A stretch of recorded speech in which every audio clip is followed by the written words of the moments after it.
Bonjour Clara. Et il est ouvert. Dites donc, il y a beaucoup de monde, salut, bonjour tout le monde. Bon, on va baisser un petit peu la musique. J'ai plein de cartons de dédicaces. Bon, ils sont venus pour ça, hein. Et pour la photo et pour la dédicace. On va, s'il te plaît, Johan, un tout petit peu la musique. Dans quelques instants, on va commencer justement à débuter la rencontre avec tes fans, avec toutes ces personnes qui t'apprécient. Mais on va parler tout d'abord de l'actualité, de ton actualité. Alors justement, après la dédicace, ils pourront s'asseoir, mais sinon après ça va être l'accueil. On a déjà eu eh bien, ce résultat avec d'autres artistes. Mais tu vas voir, ils vont tous venir, ils vont tous descendre. Mais bon, vous n'avez pas envie de vous asseoir? C'est la sécurité, bon mes amis. Clara, aujourd'hui, donc, sort un cahier de vacances. Donc c'est la sortie officielle, est-ce que tu peux nous en parler? Oui, bien sûr. Je me suis demandé avec mon éditeur pourquoi les grands n'avaient pas le droit au cahier de vacances. Et on a décidé de remédier ce manque énorme parce que, évidemment, quand on est sur la plage, on s'ennuie un petit peu. Je suis pas très fan du sudoku. Et surtout que le concept est unique. Est-ce que tu peux nous parler un petit peu de... Oui, c'est un cahier de vacances. Comment t'es venue l'idée?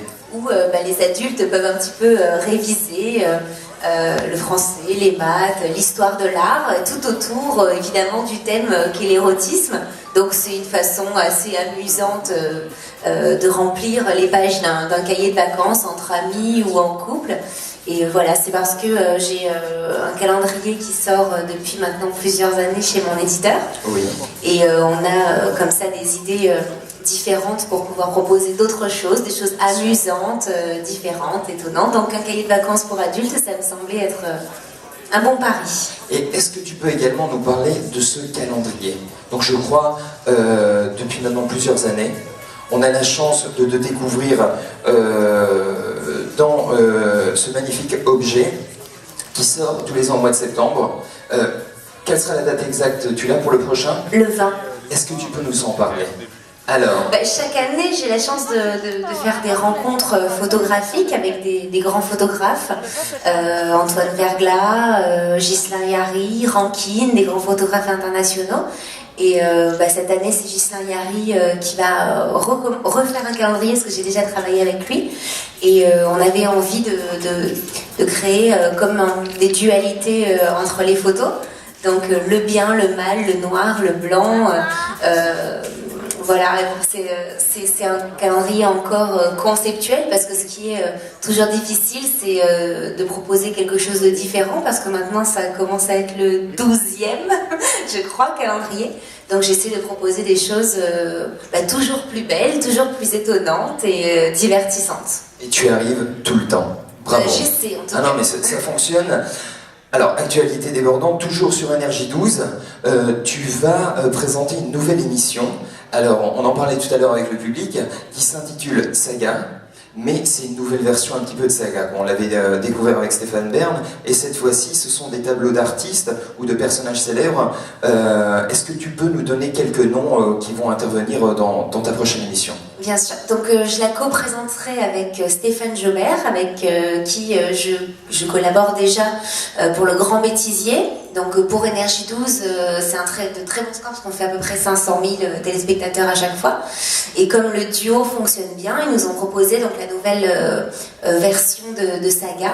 Donc c'est plus les rois, les reines...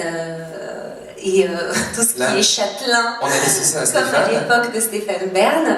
C'est un saga plus moderne avec des portraits plus récents, donc ça ira de Matt Pokora à Shai en passant par Rihanna et par moi-même, voilà, des portraits de personnalités sur lesquels on aurait envie d'en savoir un petit peu plus.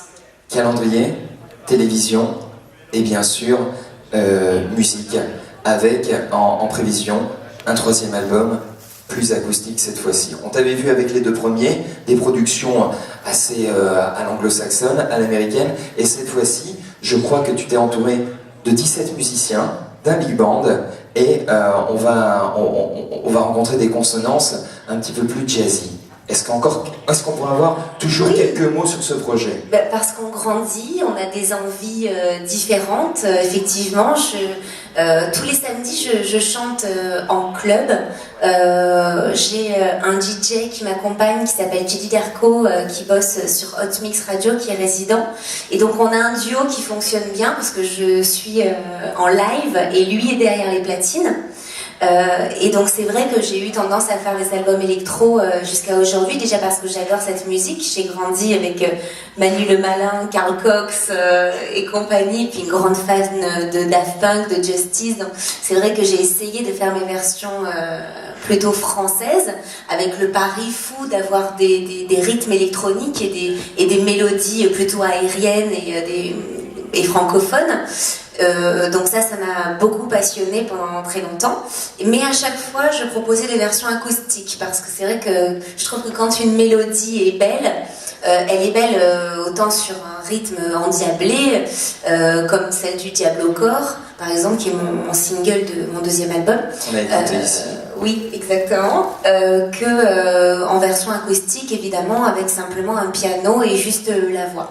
Donc, cette fois-ci, et donc, l'électro est comme passé j'ai derrière. toujours fait ces deux versions, j'ai joué au théâtre de septembre à décembre cette année.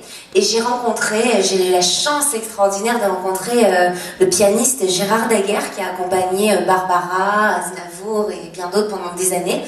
Et c'est vrai que voilà, il m'a accompagnée sur des reprises de Colette Renard et de Barbara que j'ai pu faire au théâtre à Paris. Et ça nous a tous donné l'envie de faire un album comme ça, acoustique, avec des cuivres, avec une vraie batterie, avec de vrais instruments. Et comme j'ai 32 ans et que j'ai vécu beaucoup de choses, j'ai cette chance-là, c'est vrai que c'est davantage ce que j'ai envie de faire aujourd'hui. Donc, pour la première fois dans ma vie, je ne suis pas du tout pressée. Tu prends le temps. Voilà, j'ai signé mes 2 premiers albums chez Sony. Le premier qu'on entendait tout à l'heure avec Lord City, J'aime, et puis Sexy Girl, et puis le deuxième qui s'appelait Nuit Blanche avec le Diablo Corps. Et puis voilà, c'était toujours un petit peu, il fallait que ce soit rapide, il fallait que ce soit efficace, et parce que le marché de la musique va pas assez bien, tout le monde est au courant.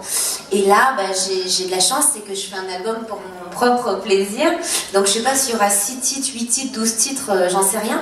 En tout cas, je ferai pas du remplissage comme on a tendance à faire aujourd'hui, avec 3 singles et du remplissage. Je ferai un album qui me passionne et qui me plaît à 100%. Et si je mets un an et demi pour le faire, ça sera le cas. Et ça s'appellera La parenthèse amoureuse, parce que je veux le dédier à tous les amoureux. Ce sera un album pour faire l'amour. Voilà. Qui aurait plaît à la sincérité, au charme et au glamour. Mesdames, Mesdemoiselles, Messieurs, je crois qu'on peut l'applaudir très très très fort pour ces quelques mots. Merci beaucoup Clara, et on va débuter tout de suite la séance de dédicace. On va, Johan, remettre la musique, et je vous en prie,